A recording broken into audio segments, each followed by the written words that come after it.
Dave? Just what it was. Lá an spéisiúir bhí an. Bhí muidir tanúris agus níor casú dom héna leach dar a hanaíomh agus chusnar an séisteach fao séús gnáhaine bud ana go go ceachtahaige ar an nádaína bhírbundain.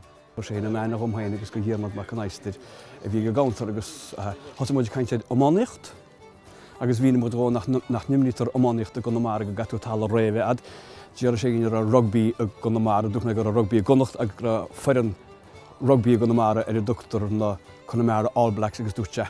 Oh, how cheeky. Agus an sinlar mar Norwich City agus hála sé sin ar fad tí bhuiiste go núméad. Agus an sinrinne mu a rairc agus éidir go mailes agus diimiise. Agus bud an uasal a bhí an. Oh, coffee Mika inact. Well, ní an bhád an aniu. No boats today, too rough. Oh no, chun tú danger a bhá. Too much scoil. Go chuinn ar laud gailge I riamh. Anha, a dear hiigmid cad bhí se rá, formid na cúnaí wai, gnám ceart, agus is na focail cearta an tú agus fair play ó. Gura ma argut agus slón gafail.